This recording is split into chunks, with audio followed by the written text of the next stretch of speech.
Bienvenidos a La Esencia aquí en Mega TV. ¿En qué conversación hoy no entra el tema del aguinaldo? Entre amigos, compañeros de trabajo, familia, en algún momento se habla del aguinaldo.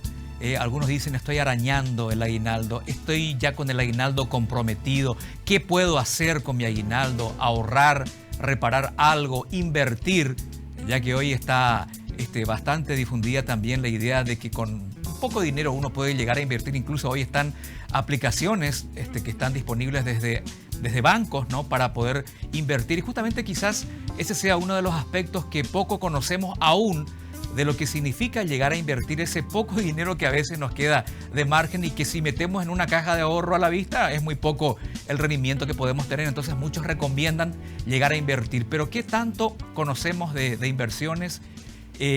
¿Hay riesgos? ¿Conviene? ¿No conviene? ¿Cómo me tengo que asesorar? Y también la incidencia del aguinaldo en un país que mayoritariamente se dice es informal. Y el que cobra aguinaldo es aquel que está en relación de dependencia. Por lo menos el Código Laboral establece que aquellos que trabajan en relación de dependencia tienen que cobrar una especie de 13º salario, como le dicen, ¿no? Y queremos hablar con alguien referente, como siempre lo decimos en los medios de comunicación, a la hora de consultar este tipo de cosas por la claridad y por los conocimientos que tiene. Así que, doctor Amílcar Ferreira, en medio de todos sus compromisos, sobre todo en este tiempo, gracias por darnos algunos minutos aquí al programa. Buenas noches, un gusto saludarles igualmente a la audiencia. Bueno, doctor, se dice o se suele afirmar que Paraguay es un país bastante informal y si tenemos una legislación que regula el tema del aguinaldo para aquellos que trabajan en relación de dependencia, que pagan IPS y compañía, ¿qué tanto puede llegar a ser en la economía el tema del aguinaldo? ¿O tenemos aquellos conocidos como falsos dependientes que trabajan en los hechos en relación de dependencia, pero facturan y que en algunos casos reciben aguinaldo y en otros no? ¿Qué incidencia real tiene el aguinaldo en ese tramo final de cada año en este país? Bueno, vamos a poner los números, ¿verdad? Sí. Paraguay tiene más o menos 7.300.000 habitantes. El número así exacto lo vamos a conocer ahora cuando se publiquen los resultados del último censo. De ese número, 3.600.000 es lo que llamamos la población en edad de trabajar o la población económicamente activa.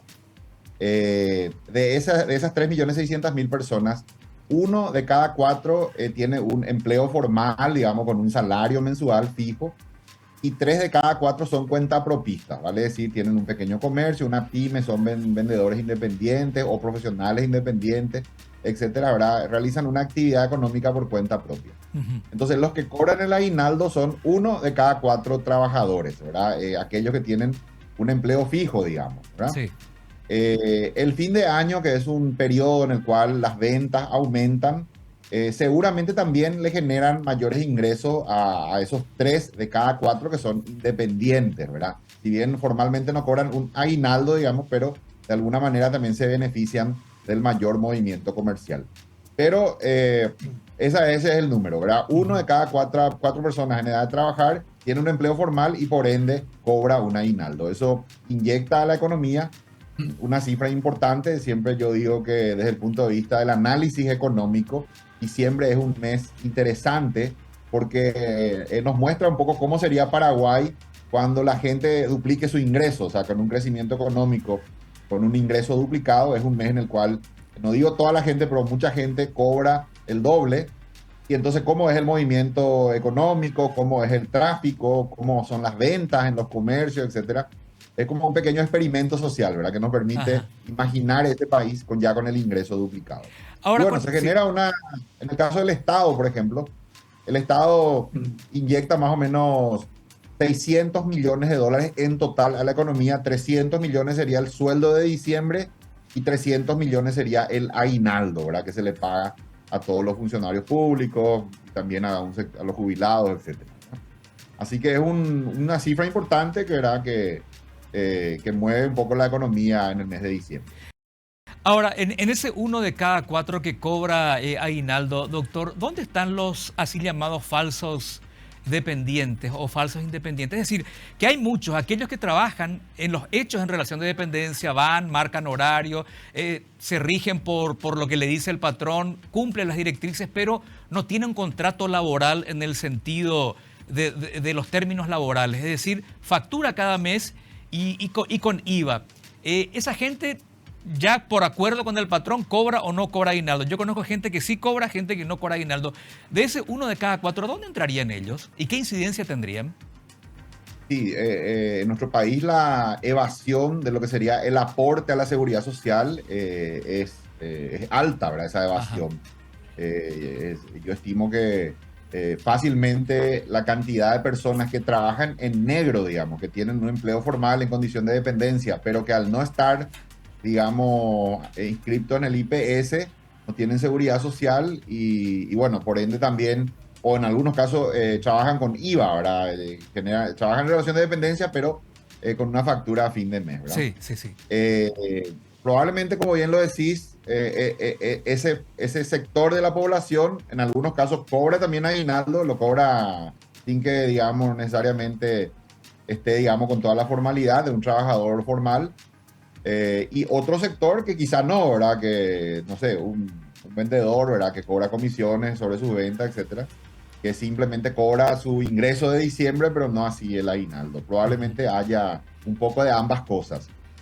No ujú. podemos saber porque eso escapa un poco a la estadística, ¿verdad? Ese número que yo te estoy dando, 1 de cada 4, Sí. surge de las estadísticas consolidadas de todas las cajas previsionales que hay en Paraguay y que, digamos, que manejan, administran el ahorro previsional de esas personas que están empleadas y que están aportando para su jubilación. Ujú. Usted, Eh, 3 de cada 4, te repito, lo sí. consideramos hoy cuenta propistas, gente que trabaja por su cuenta Ujú. y que por ende no tiene un salario fijo, un ingreso fijo a fin de mes, sino que simplemente va viviendo, digamos, de lo que va generando cada mes. Usted decía una especie de experimento social, ¿eh? Para mirar un poquito cómo se comportaría la gente si tiene mayores ingresos. ¿Eso significa que el aguinaldo tiene una función meramente consumista? Es decir, la gente espera el aguinaldo o para pagar cuentas, para volver a ponerse al día con cuotas atrasadas y comprar cosas que en el año no pudo hacer. Esa es la tendencia del trabajador, doctor. Sí, normalmente es así, ¿verdad? Vemos que hay un aumento del consumo por un lado, porque bueno, las compras que son muy propias de fin de año, los regalitos, la comida, ¿verdad? Para lo que es la reunión familiar, ¿verdad? De las fiestas, tanto de Navidad como de Año Nuevo, algún que otro gasto en decoración de la casa, etcétera, que es muy típico también, ¿verdad? Y sí, lo que decís, el tema del pago de las deudas, ¿verdad? Mucha gente Ujú. también aprovecha para alivianar un poco sus deudas.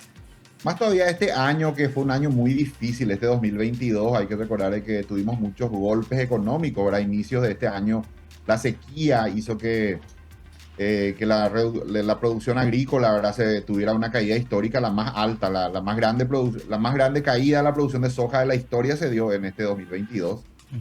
La inflación, ¿verdad? En febrero tuvimos el inicio del conflicto bélico entre Rusia y Ucrania. Eso disparó el precio del petróleo en el mercado internacional y eso a su vez hizo que los niveles de inflación fueran récord, ¿verdad? En el pasado reciente, en todos los países del mundo, incluido Paraguay. Tuvimos una inflación que en el primer semestre llegó a un pico de 11%. Ahora, a fin de año, vamos a cerrar más o menos en un 8,5%.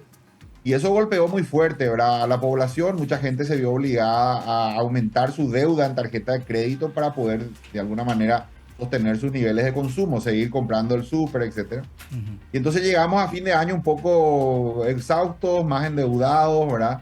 La gente está más endeudada, con más compromisos acumulados y todo eso hace que sea una Navidad quizá un poco más un fin de año más bien un poco más, con menos gasto, ¿verdad? Porque Ujú. hay que, digamos, pagar esas deudas, ¿verdad? Ujú. Así que eso es un poco lo que la gente usa, ¿verdad? Su aguinaldo. Y alguno que otro más previsor, que sería bueno, ¿verdad? Que también guarde una parte, porque después de enero es un mes muy largo. Vienen también compromisos muy propios del inicio de año, la inscripción de los chicos en el colegio, la compra de útiles más adelante, etcétera. Entonces, no está además también que parte del uso de ese aguinaldo sea también guardar un poquitito. A mí hay gente que me dice, gente que está pagando IRP, que el aguinaldo es para pagar su impuesto a la renta personal. No sé hasta qué punto sea real eso, pero mucha gente dice, mi aguinaldo es para pagar mi IRP, no puedo llegar a balancear correctamente a fin de año, así que ese aguinaldo se me va prácticamente todo en el IRP. Puede ser la realidad de mucha gente también para estar al día con el fisco también. Absolutamente, mira, es una nueva carga, digamos, que tenemos especialmente la gente de clase media, Sí, ¿verdad? sí, Especialmente que, bueno, ya tributa el IRP y que a fin de año te viene la cuenta, ¿verdad? Que claro, suele ser claro. un monto importante, ¿verdad? Y bueno, vemos también que está muy frecuente ahora se puede solicitar a la Secretaría de Tributación el pagar en cuotas ese IRP. Y Sí, eso es sí. algo que mucha gente hace, ¿verdad? Vos Ujú. solicitas el fraccionamiento, así se llama el fraccionamiento. Y entonces en vez de pagar todo junto, una vez que ya tenés tu declaración de IRP, lo pagás en cuotas, digamos, 8 cuotas, algo así, Sí. a lo largo del año. Porque a la mayoría le cuesta, ¿verdad? Pagar todo junto, porque es una cifra importante en términos relativos al ingreso que tiene cada uno. Ujú. Y bueno, te viene la cuenta, como te dije, hacia finales de año, en los primer trimestre, digamos, del año siguiente. Y ahí también la importancia que a veces no nos damos cuenta en nuestro día a día, en el transcurrir del año económico, doctor, y que tenemos que aprender la importancia de comprar formalmente, es decir, de pedir factura, porque cuantas más facturas podamos acumular, más vamos a ir equilibrando, ¿no? El tema del ingreso con el crédito fiscal. No estamos aprendiendo todavía eso que al fin y al cabo fue el impulso que tuvieron a la hora de implementar el impuesto a la renta personal. Correcto. Este año en particular creo que estuvo muy a prueba, digamos, ese concepto, Ujú. porque el contrabando entró muy fuerte a Paraguay, ¿verdad? Por la distorsión cambiaria de Argentina. Y bueno, vemos de hecho en las estadísticas oficiales que, por ejemplo, el sector supermercados, que es el más afectado, tiene un comportamiento negativo, una caída de ventas este año con respecto al año anterior, debido a ese fenómeno del contrabando, ¿verdad? Ujú. La gente, un sector de la población, digamos, ha buscado ciertas ventajas en cuanto a precio, pero a la vez le perjudica eso porque al no tener factura legal, después tiene, digamos, un mayor pago de impuestos, ¿verdad? Porque no Claro. tiene cómo deducir de sus ingresos en las compras que hizo, ¿verdad? Entonces, creo que Paraguay está en un proceso de formalización creciente. Hoy día, si vos, por ejemplo, querés acceder al crédito, tanto en los bancos, en las financieras como en las cooperativas, necesitas demostrar tus ingresos, necesitas estar al día con el pago de tu IVA, necesitas tener tu IRP también al día, etcétera. Entonces, digamos que el no pedir comprobante legal cada vez más es inconveniente, resulta inconveniente para las personas en edad productiva y que, bueno, que van a hacer uso del crédito, el no hacer compras legales, ¿verdad? Es Ujú. mucho mejor, si uno lo mira a mediano plazo, es mucho mejor tener todo formalizado, hacer tu declaración de IVA mensual, para comprar todo lo que compras con factura legal. Eso permite que tanto tu IVA mensual sea más bajo y también tu IRP, especialmente tu IRP a fin de año, sea también más bajo, ¿verdad? El no Ujú. hacerlo así lo que hace es que te genera una ventaja temporal quizá por la compra de productos de contrabando, pero después te viene la cuenta a fin de año con el IRP más alto porque no tenés, ¿verdad? Los IVA, perdón, los Los comprobantes comprobantes. con IVA de las compras que hiciste. Y hubo también una discusión interesante este año sobre la deducibilidad de Ujú. las compras, justamente por ese fenómeno de lo contrabando. Surgió una propuesta para poder deducir. Doctor, ¿me escucha usted? Bueno, justamente estábamos El llegando a un gobierno tema. quiso que sea cero y finalmente se cerró en 30%. Hoy la Ajá. factura legal permite deducirse 30% en la declaración de IVA, lo cual también es un incentivo más para hacer compras con factura legal. Correcto. Por lo menos en mis conversaciones con mis amigos, la inmensa minoría me dice que le va a quedar algo del aguinaldo. No sé si es cierto o de puros llorones que son nomás, pero dicen, ¿qué hago con ese aguinaldito que me va a quedar? Y hoy en día, doctor, y quería su opinión y su recomendación también sobre estas propuestas de algunos bancos de volverse uno inversor con poco dinero. Hasta hay aplicaciones donde uno se toma una selfie, una captura de su cédula de identidad, algunos datos más y se convierte en un inversor y después te llaman y te asesoran. ¿Qué tal eso, doctor, para alguien que no haya tenido nunca experiencia en inversor? Me sobra unos milloncitos del aguinaldo. Si pongo en una caja de ahorro a la vista es muy poco lo que me va a rendir. Me cuentan que las inversiones me pueden rendir más. ¿Usted recomendaría? ¿Cómo viene eso que es novedoso para nosotros, doctor? Bueno, no sé si me escuchó la pregunta que le hice, doctor. ¿Tenemos algunos inconvenientes? Ahora, Ah, ahora te escucho bien. sí, ¿escuchó la pregunta, doctor? No, si me puedes repetir, por favor. Le estaba diciendo, estas propuestas que a veces tenemos de los bancos hoy en día que tienen aplicaciones, no ya para abrir cajas de ahorro, sino para convertirse en inversores, algo de lo que no tenemos mucha experiencia. Nos dicen que por poco dinero, con poco dinero, podemos llegar a invertir. Por ejemplo, alguien que le sobre algo del aguinaldo y quiere invertir, pero no conoce los riesgos, cómo funciona. ¿Usted recomendaría, cómo está viendo esa posibilidad de que cualquiera de nosotros seamos inversores? Y también vemos en el mercado paraguayo cada vez más nuevas opciones, ¿verdad? Como el ahorro programado, como también las casas de bolsa, ¿verdad? Que ofrecen ya posibilidades de invertir con lo que llamamos tickets pequeños, o sea, montos pequeños que un pequeño ahorrista puede ya también invertir. Y creo que es un fenómeno muy interesante, ¿verdad? Que se está dando en nuestro país. Eh, Cuanto más joven una persona se dé cuenta que a largo plazo para poder conquistar independencia financiera es importante el ahorro, es importante la inversión, más que el consumo, más rápido esa persona va a poder alcanzar esa independencia financiera, que significa poder vivir ya de ingresos pasivos, o sea, de ingresos que él pueda obtener a partir de sus inversiones sin que ese ingreso dependa de su trabajo físico, digamos. Entonces es muy importante esa cultura del ahorro, la cultura de ir armando un pequeño capital, ¿verdad? Ir invirtiendo. Y creo que hoy tenemos ya muchas opciones, ¿verdad? Opciones, como dije, desde cooperativas que ofrecen esquemas de ahorro programado, los bancos también. También hay fondos mutuos donde uno puede invertir, ¿verdad? Tanto fondos de corto plazo como también quizá ver, digamos, opciones también a plazo más largo, como un certificado de depósito de ahorro. La bolsa de valores también es una opción muy buena que ofrece, digamos, normalmente tasas un poco más altas. Así que hay una diversidad de opciones, ¿verdad? Para invertir. Y como dije, es muy importante en la medida que se pueda ir de a poco también entrando en ese capítulo de las inversiones. No destinar todo el ingreso al consumo, porque el consumo no te deja nada, ¿verdad? Si bien es necesario, ¿verdad? Para sostener un cierto nivel de vida, pero creo yo que lo saludable sería buscar una ecuación donde un porcentaje del ingreso va a consumo, pero un porcentaje también reservarlo para la inversión. Ir armando un colchón, un capital, que eso, como dije, a mediano y largo plazo es muy útil. Es lo que permite tener una reserva, también aprovechar oportunidades de negocio que eventualmente se puedan presentar, por de repente un terreno que se quiere vender, etcétera. La gente que tiene ese capital acumulado es el que puede aprovechar esas oportunidades.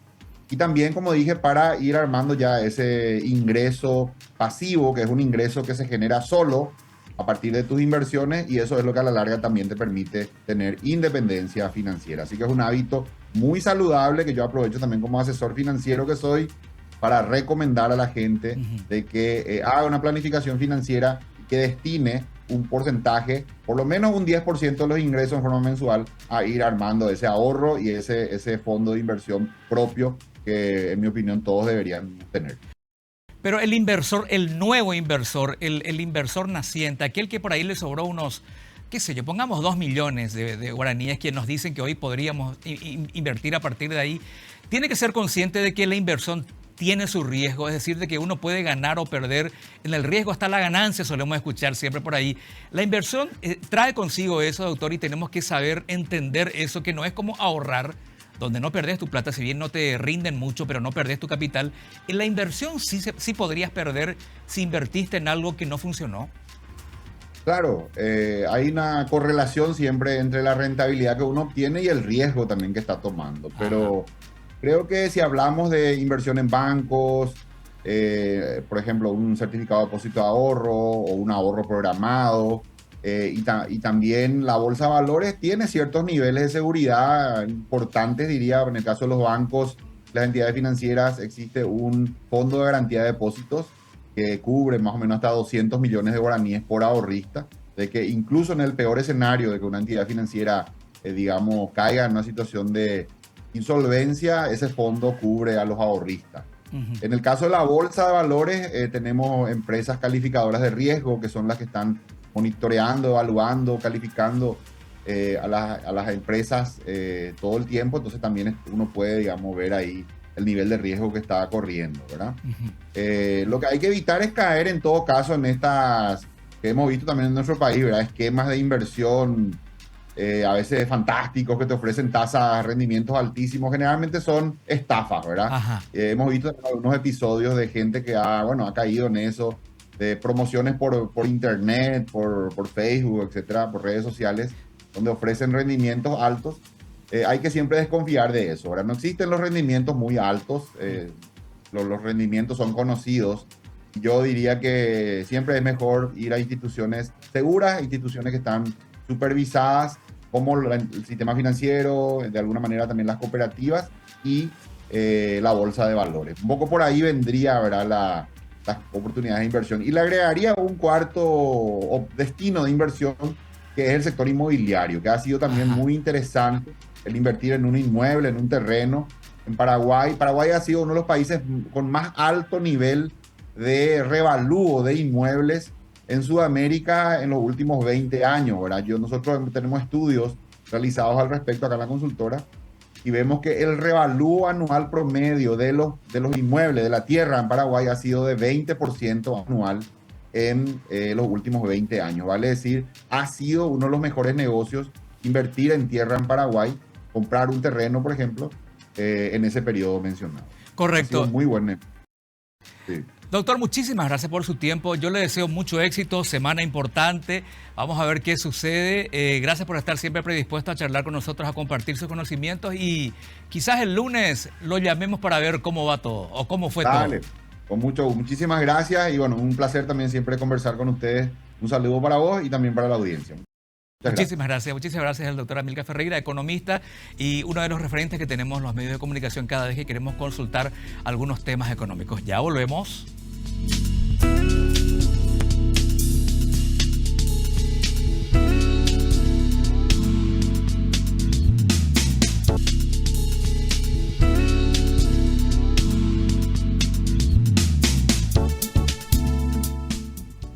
Bueno, y sabemos lo que dicen los memes, que el aguinaldo no sobra, que el aguinaldo ya está comprometido, que hay deudas anticipadas que vamos a cubrir con el aguinaldo, pero quizás a mucha gente, no sé si es la mayoría, la minoría, la inmensa minoría, como dicen mis amigos, que les sobre algo, entonces tener en cuenta estas propuestas que nos decía el doctor Amílcar Ferreira. Están los ahorros a plazo y están también ahora los fondos de inversión. Hay bancos que ofrecen incluso a través de aplicaciones llegar a invertir. Por ahí nos queda un chiquitito así que uno pareciera ver como insignificante del aguinaldo y empezar a ver un poquito qué tal nos va como inversores y tener así una rentabilidad interesante. Es una manera de planificar el futuro inmediato también y ver si el año que viene tenemos un poquito más de holgura en materia económica. Es cierto, estamos cerrando un año bastante difícil, bastante complicado, pero opciones hay. Si algo sobra de ese esperadísimo aguinaldo, ver qué se puede hacer de productivo con respecto a ese excedente. Esa es la idea. Hasta la próxima en La Esencia.